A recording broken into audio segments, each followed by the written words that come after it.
Capital express में आपका स्वागत है। बुलेटिन की शुरुआत करते हैं खास खबरों के साथ। मध्य प्रदेश के पूर्व मुख्यमंत्री कमलनाथ एक बार फिर सिंधिया पर निशाना साधते हुए कहा कि अब हमें किसी सिंधिया की जरूरत नहीं, वह कोई तोप नहीं, अगर तोप है तो ग्वालियर और मुरैना का महापौर का चुनाव क्यों हारे। मध्य प्रदेश में विधानसभा चुनाव की तैयारियों को लेकर कांग्रेस पार्टी तैयारियों में जुट गई है। मध्य प्रदेश के पूर्व मुख्यमंत्री कमलनाथ अब कांग्रेस पार्टी को एकजुट होने की नसीहत दे रहे हैं, इसलिए कांग्रेस कार्यकर्ता और पदाधिकारियों ने 121 चर्चा भी कर रहे हैं। टीकमगढ़ में पीसीसी चीफ और प्रदेश के मुख्यमंत्री कमलनाथ ने सबसे पहले पत्रकारों से चर्चा में कहा, इस बार आने वाले विधानसभा चुनाव में स्थानीय प्रत्याशियों को महत्व दिया जाएगा। पहले ही उनके साथ जुल्म हुआ, तब पैर पूजन करे और 3 दिन में उनके मकान तोड़ दिए। ये शिवराज सिंह जी का चित्र है, ये केवल टीकमगढ़ का नहीं है। 20,000 घोषणाएं करी हैं पिछले 18 सालों में, और ये अब सोचते हैं कि फिर से अगले 7 महीनों में ये गुमराह करेंगे, ध्यान मोड़ेंगे। बुंदेलखंड में टिकट वितरण का क्या मापदंड रहेगा कांग्रेस का? सबसे पहले मैंने कहा, जो स्थानीय लोग हैं, आज राजनीति में बहुत परिवर्तन है, राजनीति बहुत स्थानीय हो गई। 10 साल पहले की राजनीति नहीं है, 20 साल पहले की राजनीति नहीं है। मैं 42 साल से चुनाव लड़ रहा हूँ, जीत रहा हूँ, और मैं देख रहा हूँ कितना परिवर्तन है। ये परिवर्तन अगर हम पहचानेंगे नहीं और इस परिवर्तन को हम अपनाएंगे नहीं तो हम सफल नहीं हो सकते। जनता आपको पसंद कर रही है और आपको एक बार भरोसा भी जताया, आप कमान नहीं संभाल पाए, तो फिर क्या करेगा? मतलब कोई मैं कमान संभाल पाने के लिए बात नहीं है। अगर आपने सौदे से सरकार गिरा दी, मैं भी सौदा कर सकता था, मैं मुख्यमंत्री था, पर मैं मध्य प्रदेश की पहचान सौदे की राजनीति से नहीं करवाना चाहता। सौदा हो गया आप मुख्यमंत्री बनने के बाद फिर हुई थी टीकमगढ़ से। सिंधिया जी ने जो बयान दिया था पहला, वो टीकमगढ़ में दिया था कि मैं सड़कों पे उतरूंगा। देखिए, वो आपने जवाब दिया था कि हाँ सड़क पे उतर जाए, बिल्कुल लेकर टकरार बढ़ रही है। नहीं, ऐसी बात नहीं है। ये तो बहुत 3 महीने पहले से सौदेबाजी शुरू हो गई थी। उन विधायकों मुझे खुद आके कहते थे कि हमें आज इतना पैसा मिला, उतना पैसा मिला। जब दिल्ली गए मुझे कहते थे इतना पैसा मिला। तो ये मेरी जानकारी की बाहर थी नहीं बात, पर हमारे पास तो 100 और विधायक थे। सर, एक बहुत महत्वपूर्ण क्वेश्चन है कि आपकी सरकार जब बनती है 1931 के बाद मध्य भारत में जातिगत जनगणना नहीं हुई है, तो क्या आप जातिगत जनगणना करवाएंगे? जातिगत जनगणना करना बहुत, मैं सोचता हूँ, आवश्यक है, महत्वपूर्ण है। क्यों नहीं होनी चाहिए? हम किस चीज़ से डर रहे हैं, किस क्या छिपा रहे हैं? ये तो फौरन फैसला करना चाहिए कि जातिगत गणना कर ले। आज हमारे प्रदेश में कितनी विभिन्नता है। बुंदेलखंड को लीजिए, महाकौशल को लीजिए, कितनी विभिन्नता है। विंध्य लीजिए, ग्वालियर चंबल लीजिए, और ये सब बातें जनगणना में सामने आ जाए। मुख्यमंत्री शिवराज सिंह चौहान का कमलनाथ पर पलटवार, वह कुछ भी कहते रहते हैं, मैं अपनी ऊर्जा पर नहीं लगाता हूं, क्या कह रहे हैं, उन्हें कहना है, मुझे करना है। मध्य प्रदेश विकास के जिस मुकाम पर पहुंचा है, अद्भुत है। हमारी विकास यात्रा जारी है। वचन पत्र में जो वादे किए हैं पूरे नहीं किए हैं, रोज स्विच करके वही वादे दोहराते रहते हैं। काट की हाड़ी में एक बार चढ़ गई थी 2018 में, अब बार बार थोड़ी चढ़ेगी। 10 दिन में कर्जा माफ करने वाले कर्जा माफ नहीं कर पाए, ट्वीट कर देते हैं। रोजगार की बात करने वाले को एक को भी रोजगार भत्ता नहीं दे पाए। आज आईएएस मीट भी प्रारंभ हुई है। दिन और रात काम करने के बाद कुछ क्षण ऐसे निकलने चाहिए जिसमें हम रूटीन के काम के अलावा, चाहे वो खेलकूद की गतिविधियां हो या बाकी गतिविधियां हो, उनको करें, और वो फिर से एक बार काम करने की एनर्जी पैदा करती है। और इसलिए 2 साल आईएएस मीट नहीं हुई, इस बार हो रही है। लेकिन केवल मीट नहीं है, वैचारिक विषयों पर भी वो मंथन करने वाले हैं। और ये टीम मध्य प्रदेश है जो मिलकर काम करती है। मध्य प्रदेश ने कई उपलब्धियां हासिल की है, और आज मध्य प्रदेश कांग्रेस के बीमारू राज्य के जमाने से अब विकासशील और विकसित के रास्ते पे अब आगे बढ़ गया है। आज इस वातावरण में सारे आईएएस मित्रों के साथ मिलके मैंने खुल के चर्चा की है। मन की बात भी की है और अच्छा वातावरण है, आनंद है। कमलनाथ जी ने कहा है कि बीजेपी के जनगणना की मांग। देखो वो तो कुछ भी कहते रहते हैं, मैं अपनी ऊर्जा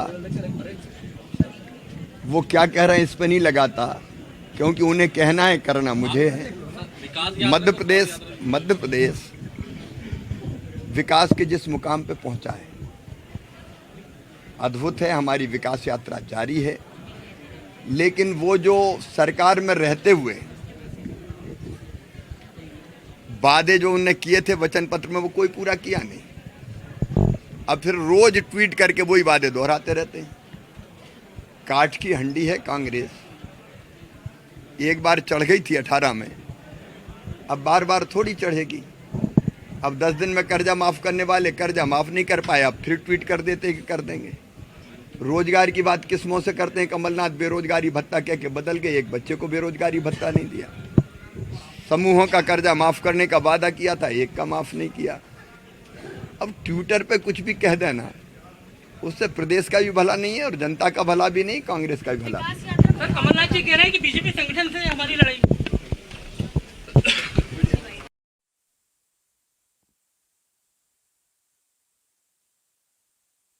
काम करने के बाद कुछ क्षण ऐसे निकलने जिसमें हम रूटीन के काम के अलावा, चाहे वो खेलकूद की गतिविधियां हो या बाकी गतिविधियां हो, उनको करें और वो फिर से एक बार काम करने की एनर्जी पैदा करती है। और इसलिए 2 साल आईएएस मीट नहीं हुई, इस बार हो रही है। लेकिन केवल मीट नहीं है, वैचारिक विषयों पर भी वो मंथन करने वाले हैं। और ये टीम मध्य प्रदेश है जो मिलकर काम करती है। मध्य प्रदेश ने कई उपलब्धियां हासिल की हैं और आज मध्य प्रदेश कांग्रेस के बीमारू राज्य के जमाने से अब विकासशील और विकसित के रास्ते पे अब आगे बढ़ गया है। आज इस वातावरण में सारे आईएएस मित्रों के साथ मिलके मैंने खुल के चर्चा की है, मन की बात भी की है और अच्छा वातावरण है, आनंद है। सर, कमलनाथ जी ने जनगणना की मांग। देखो वो तो कुछ भी कहते रहते हैं, मैं अपनी ऊर्जा वो क्या कह रहे हैं इस पे नहीं लगाता, क्योंकि उन्हें कहना है करना मुझे है। मध्य प्रदेश विकास के जिस मुकाम पे पहुंचा है, अद्भुत है। हमारी विकास यात्रा जारी है, लेकिन वो जो सरकार में रहते हुए वादे जो उन्होंने किए थे वचन पत्र में, वो कोई पूरा किया नहीं। अब फिर रोज ट्वीट करके वही वादे दोहराते रहते हैं। काठ की हंडी है कांग्रेस, एक बार चढ़ गई थी 18 में, अब बार बार थोड़ी चढ़ेगी। अब 10 दिन में कर्जा माफ करने वाले कर्जा माफ नहीं कर पाए, अब फिर ट्वीट कर देते हैं कि कर देंगे। रोजगार की बात किस मुंह से करते हैं? कमलनाथ बेरोजगारी भत्ता कह के बदल गए, एक बच्चे को बेरोजगारी भत्ता नहीं दिया। समूहों का कर्जा माफ करने का वादा किया था, एक का माफ नहीं किया। अब ट्विटर पे कुछ भी कह देना, उससे प्रदेश का भी भला नहीं है और जनता का भला भी नहीं, कांग्रेस का भी भला। विकास यात्रा को कमलनाथ जी कह रहे हैं कि बीजेपी संगठन से हमारी लड़ाई। अखिल भारतीय विद्यार्थी परिषद का अमृतकाल 75 वर्ष पूर्ण होने पर सभी जिलों में यहाँ सम्मेलन किया गया। अखिल भारतीय विद्यार्थी परिषद भोपाल महानगर में छात्र उद्घोष कार्यक्रम MBM ग्राउंड में किया गया है। कार्यक्रम में मुख्य अतिथि दिलीप बिल्डिकॉन उपस्थित रहे। कार्यक्रम में हजारों छात्र उपस्थित हुए। विद्यार्थी परिषद के अमृत काल जो विद्यार्थी परिषद का 75 वर्ष हुआ है, उस निमित्त सभी जिलों में आयोजित हो रहा है। विशेषकर यह छात्र उद्घोष भारत माता की जय का उद्घोष है। ये छात्र उद्घोष इस भारत को, इस मध्य प्रदेश को आत्मनिर्भर बनाने का उद्घोष है। ये छात्र उद्घोष इस मध्य प्रदेश में एक सुचारू और एक सक्षम युवा नीति लाने का उद्घोष है। और इस उद्घोष के माध्यम से समूचे मध्य प्रदेश के हर जिले में इस प्रकार का छात्र उद्घोष का आयोजन हो रहा है और इस प्रकार के उद्घोष के माध्यम से इस मध्य प्रदेश के अंदर राष्ट्रीय शिक्षा नीति को लागू करने का भी ये उद्घोष है। और जो शिक्षा में सकारात्मक परिवर्तन की सोच के साथ विद्यार्थी परिषद अपनी स्थापना काल से चली है, उस स्थापना काल से उस विचार को लेकर परिपोषित करते हुए आज जो एक सकारात्मक परिवर्तन हमें दिख रहा है, तो इस राष्ट्रीय शिक्षा नीति के क्रियान्वयन का भी ये छात्र उद्घोष है। सर, युवा नीति की बात की है, चूंकि बहुत जगह से आइडियाज आ चुके हैं कि युवा नीति में क्या इम्प्लीमेंट होना है। आपको क्या लग रहा है सर, युवा नीति का इम्प्लीमेंट होने में कुछ टाइम लग रहा है, क्योंकि 12 जनवरी को लागू होनी चाहिए? सरकार ने उसकी घोषणा निश्चित रूप से की थी और शायद मुझे लगता है कि इन्वेस्टर्स मीट के कारण सरकार ने उसको फरवरी के ऊपर लंबित किया है। लेकिन हम लोग चाहते हैं कि युवा नीति के अंदर युवाओं के लिए, शहरी युवाओं के लिए, ग्रामीण युवाओं के लिए ये युवा नीति विशेष प्रकार से बने और युवा नीति के अंदर विद्यार्थियों के कौशल के लिए, युवाओं के कौशल के लिए, युवाओं के रोजगार के अवसर के लिए, उद्यमिता के अवसर के लिए और उनके लिए जो जो आवश्यक संसाधन जुटाने पड़े कौशल विकास के साथ साथ ऐसे इंक्यूबेशन सेंटर, इसके रोजगार केंद्र और साथ साथ उनको भारत बोध करा सके, उस प्रकार की युवा नीति की आवश्यकता आज मध्य प्रदेश के अंदर हम सभी लोग महसूस कर रहे हैं। विद्यार्थी परिषद ने अपने सुझाव भी सरकार को प्रेषित किए हैं। सर, चुनावी साल है, हर एक प्रकार के विद्यार्थियों के लिए उचित मंच है। हर एक प्रकार का विद्यार्थी परिषद का कार्यकर्ता बनता है। वो विद्यार्थी परिषद में केवल अपनी मांगों के लिए लड़ाई नहीं करता है, केवल शिक्षा की मांगों के लिए आंदोलन नहीं करता है, वो पर्यावरण के लिए काम करता है, वो सेवा के लिए काम करता है, वो विद्यार्थियों के सर्वांगीण विकास के लिए काम करता है, वो कला क्षेत्र के अंदर अच्छा नेतृत्व देने के लिए काम करता है, कला का भारतीयकरण करने के लिए काम करता है, खेलों के क्षेत्र के अंदर अच्छा नेतृत्व विकसित करने का काम करता है। जहां जाओ वहां विद्यार्थी परिषद है। दशों दिशाओं में जाए, उमड़ उमड़ कर बहलाए, इस धरती को नंदन वंशा बहलाए, यही विद्यार्थी परिषद का काम है। इसलिए विद्यार्थी परिषद में हमारे जैसे कार्यकर्ता ये गीत गुनगुनाते हैं, दशों दिशाओं में जाए, दल बादल से छा जाए, उमड़ उमड़ कर इस धरती को नंदन वंशा लहराए, और यही भारत माता की जय है। यूथ कांग्रेस अध्यक्ष विक्रांत भूरिया का साफ कहना है कि संगठन में निष्क्रिय करने वाले लोगों के लिए कोई स्थान नहीं है, उनकी जगह काम करने वाले लोगों को आगे लाया जाएगा। राजधानी आए विक्रांत ने बताया कि भोपाल में 2 दिवसीय यूथ कांग्रेस का सम्मेलन आयोजित किया गया है, जिसमें करो या मरो की तर्ज पर आगामी रणनीति तय की जाएगी ताकि संगठन को एक बार फिर मध्य प्रदेश में जीवित किया जा सके। प्रदेश अध्यक्ष बनने पर दीपक शर्मा ने प्रदेश अध्यक्ष रामायण पटेल और प्रवक्ता शमशुल हसन वल्ली का धन्यवाद आभार व्यक्त किया। समाजवादी पार्टी कार्यालय में आज दीपक शर्मा को मुलायम सिंह यूथ ब्रिगेड का प्रदेश अध्यक्ष बनाया गया। समाजवादी पार्टी मध्य प्रदेश अध्यक्ष रामायण पटेल की अनुशंसा पर आज कई नियुक्तियां हुई।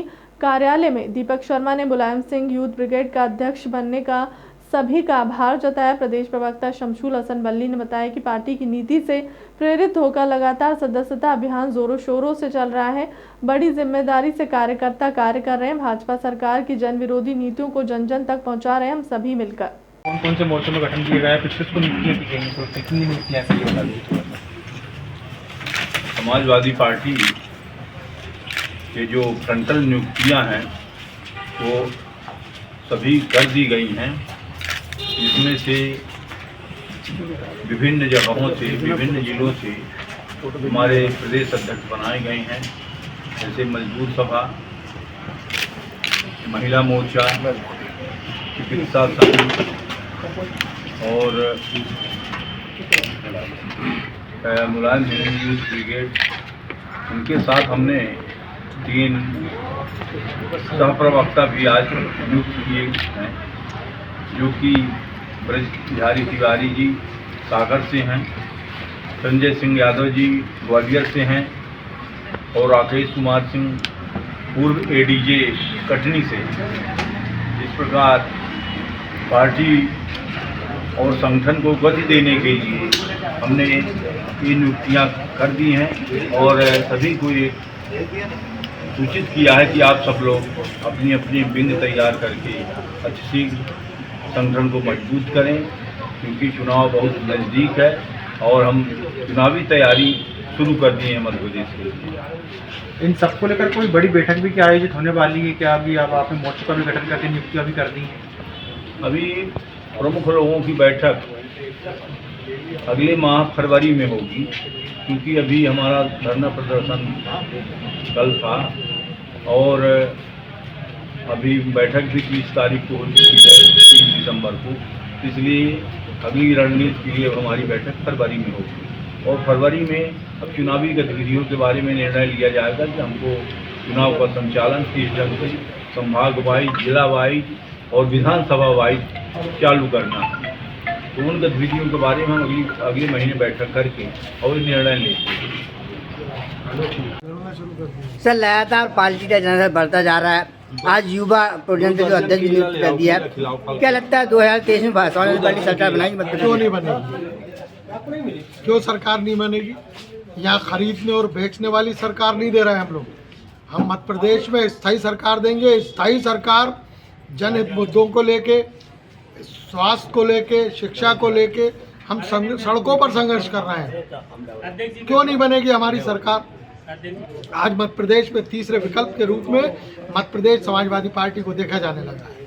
अगर हम सरकार नहीं बनाएंगे तो हमारे बगैर सरकार भी नहीं बनेगी। सर किन मुद्दों ले सरकार बनाने? जनहित मुद्दे जो आप लोगों के माध्यम से तमाम देश में, प्रदेश में जो हम मुद्दे देख रहे हैं, जनता में त्राही त्राही, भूख, लूट, भ्रष्टाचार, व्यापम घोटाला, चिकित्सा घोटाला, आयुष्मान घोटाला, मध्य प्रदेश सिर्फ घोटालों की सरकार रह गई है। इसलिए तीसरे विकल्प के रूप में यकीनन मध्य प्रदेश में समाजवादी पार्टी सरकार बनाएगी। अगर हमने सरकार नहीं बनाई तो हमारे बगैर सरकार मध्य प्रदेश में नहीं बनेगी। ऊपर कर लो, थोड़ी साइड ऊपर करो, राइट ऊपर करो। और सर नाम बताइए सर। मेरा नाम दीपक शर्मा। शर्मा जी, आज आपको युवा प्रदेश अध्यक्ष बनाया गया है समाजवादी पार्टी से, क्या गतिविधियाँ करेंगी, किस प्रकार प्रदेश दौरा करेंगी? प्रदेश का दौरा, मैं तो पुराना साथी हूँ, मुझे तो युव जन सभा का मैं 8 साल से प्रदेश अध्यक्ष रहा हूँ। और अभी अध्यक्ष जी ने मुझे जो जिम्मेदारी दी है यूथ ब्रिगेड की, मैं बाकायदा अच्छे तरीके से निभाऊंगा। मैं तो युव जन सभा की भी जिम्मेदारी पूरी ताकत से निभाता आया हूँ। और युव जन सभा मध्य प्रदेश में सभी विंगों से सबसे भारी रही थी, तो यूथ ब्रिगेड भी सभी विंगों पे भारी रहेगी। यूथ ब्रिगेड सर 8 साल से आप प्रदेश अध्यक्ष निभा रहे जिम्मेदारी, लेकिन युवा का जो नेतृत्व है कहीं ना कहीं कमजोर नजर आ रहा है, क्या वजह? नहीं, कोई कमजोर नहीं, युव जन सभा बिल्कुल कमजोर नहीं थी। सर जो पिछले 8 सालों जो प्रदर्शन है, कोई सा मुद्दा आपने सरकार के खिलाफ उठाया? जनता पूरे मुद्दे मैंने बहुत संघर्ष किया और सबसे बड़ा मैंने सम्मेलन करवाया था युव जन सभा का, जो आज तक किसी ने नहीं करवाया। और मैं अध्यक्ष जी से चर्चा करूँगा इस पर। मैंने बोली भी है अध्यक्ष जी से कि मैं कार्यक्रम करना चाहता हूँ यूथ ब्रिगेड का फिर से, और बड़ा कार्यक्रम करूंगा पूरे प्रदेश लेवल। सर 2023 में चुनाव भी है, क्या ज़्यादा से ज़्यादा युवाओं की भागीदारी मिलेगी? ज़्यादा से ज़्यादा बिल्कुल मिलेगी, वहाँ की अध्यक्ष जी के ऊपर है। क्या लगता है सर 2023 का चुनाव बहुत टाटे कटकर और जनता तीसरा विकल्प चुनने के लिए तैयार है, समाजवादी पार्टी का सरकार बनाएगी मध्य प्रदेश में? नहीं, सरकार तो खैर हम नहीं बना पाएंगे, फिर भी हम शामिल होने की पूरी कोशिश रहेगी। सरकार बनाने का ये तो झूठा कहला, कांग्रेस ने नहीं बनाई सरकार, तो हमारी तो हम तो तीसरा विकल्प के रूप में लड़ाई करेंगे। सर ऐसा क्यों नहीं मानते, सरकार क्यों नहीं बना पाएंगी, क्या वजह? अभी हमारा संगठन इतना मजबूत नहीं है कि हम सरकार बना लेंगे। सरकार में शामिल रहने होने की ताकत है, लेकिन जनता चाहती है कि तीसरी सरकार बने, फिर आपको भी चढ़ रहे? कोशिश करेंगे। जबलपुर के पनागर में नहर के पास 5 दिन से लापता 17 वर्षीय किशोर का शव मिलने से मचा हड़कंप। शव मिलने के बाद परिजन और ग्रामीणों ने मिलकर कटनी जबलपुर नेशनल हाईवे में लंबा जाम लगा दिया है। इस दौरान हाईवे में करीब 1 घंटे जाम लगा रहा। सूचना पर पहुंची पुलिस ने शव को पोस्टमार्टम के लिए भिजवा दिया। वहीं परिजनों को समझाइश दी गई। एडिशनल एसपी गोपाल खंडेल के मुताबिक पनागर स्थित कुरेश्वर गांव का 17 वर्षीय किशोर अभिषेक पटेल 15 जनवरी को घर से नहर गया हुआ था, जहां से वह घर वापस नहीं लौटा। किशोर के वापस न लौटने के बाद परिजनों ने पनागर थाने में रिपोर्ट दर्ज कराई थी। घटनास्थल पर पहुंचने के दौरान सर्चिंग की गई, जहां से किशोर की चप्पल बरामद की गई थी। 15 तारीख के 11 बजे में भेजी हूँ खाना टिफिन ले। 15 तारीख से लड़का हमारा गोल हुआ है अभिषेक, और सिलेक्स करवाओ है। और वो याद हो पैलेस कौन है? सिलेक्स सरपंच छतरी का करवा दो। और मेरे लड़का के और कौन कौन था इसमें? और वो यादव और राहुल यादव। कौन यादव? संतू यादव और राहुल यादव लड़का है आयो को। और फिर कहा से यादव और बीरू अब भाई हमें समझ में आ गया कि भगा दो है यादव के। अच्छा हाँ। और रंभू कोल भटिया में चक्का कुछ नहीं, बिल्कुल कुछ नहीं। पुलिस वालों ने कुछ नहीं किया? नहीं किया, पुलिस वालों ने भगा दिया है, रिपोर्ट नहीं लिखा था। पुलिस वालों ने? हाँ, पुलिस वाले ने भगा दिया तो है। क्या पुलिस वालों ने पैसे लिखा लिए क्या? पैसा धमकी दे रहे थे ना। कौन? पुलिस वाले कहते पैसा दे। क्या था पूरा पैटर्न? पनागर थाना क्षेत्रांतर्गत एक गांव है कुशनेर से एक बालक जो खेत गया हुआ था, ये 15 जनवरी की ये बात है। तो वह किसी काम से नहर में गया होगा, वहीं खेत के पास में नहर भी है।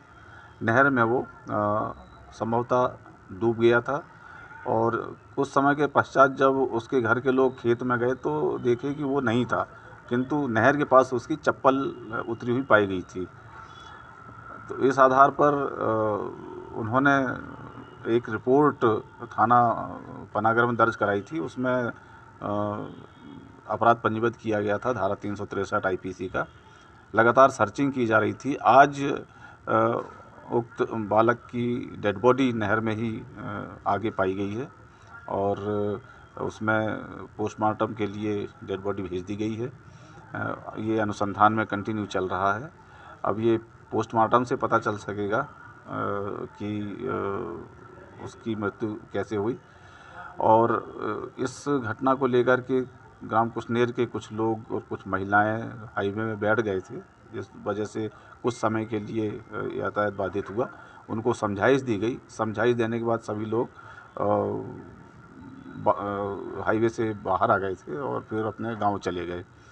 और ये जो घटना है इसकी समुचित रूप से इसका इन्वेस्टिगेशन किया जा रहा है और आगे जो भी तथ्य आएंगे उसके आधार पर वैधानिक कार्रवाई सुनिश्चित की जाएगी।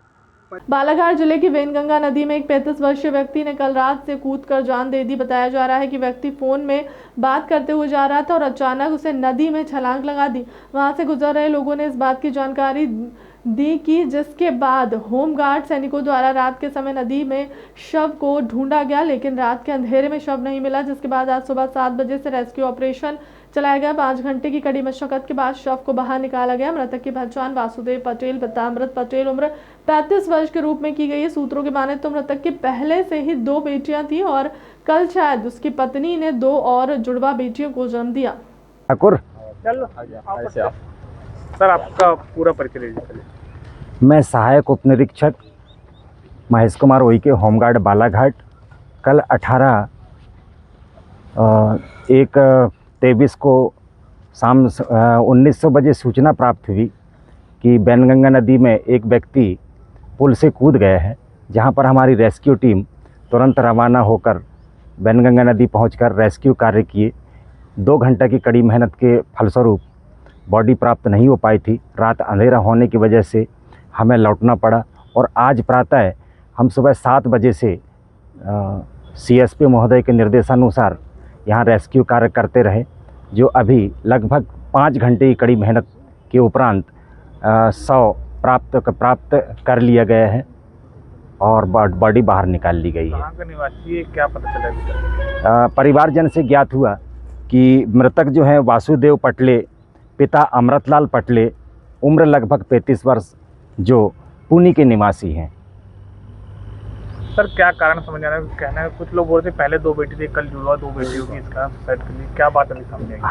जी, ऐसा कहना संभवतः सही है, क्योंकि परिवारजन ही मुझे बता पा रहे हैं कि इनके पहले 2 बेटी रहे हैं और अभी इनकी 2 बेटी और हुए हैं। यह हो सकता हो कि मतलब कोई पारिवारिक विवाद हो, ये ऐसा मतलब पुलिस टीम में विवेचना करने पर ही पता चल पाएगा। सर, ठीक है, आपका परिचय दीजिए।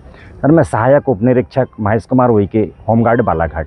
हाथ से हाथ जोड़ो अभियान के छत्तीसगढ़ पर्यवेक्षक अरुण यादव की अध्यक्षता में रायपुर में आयोजित बैठक हाथ से हाथ जोड़ो अभियान 26 जनवरी से 26 मार्च तक चलेगा। भारत जोड़ो यात्रा का अगला रूप होगा हाथ से हाथ जोड़ो अभियान। छत्तीसगढ़ के राजीव भवन रायपुर में हाथ से हाथ जोड़ो अभियान की बैठक के बाद मीडिया से चर्चा। द्वारा जैसा कि आप सबको विदित है कि इस देश में भारत जोड़ो यात्रा एक इतिहास बना चुकी है और इस तरह से इस देश को फासिस्टवादी ताकतें बार बार खंड करने का प्रयास करती रही है। उसको लेकर हमारे नेता राहुल गांधी जी ने इस देश में भाईचारा, प्रेम, मोहब्बत और एकता को कायम करने के लिए यात्रा निकाली है। तो 3700 किलोमीटर की यात्रा कन्याकुमारी से कन्याकुमारी को जा रही है। अंतिम पड़ाव और यात्रा है।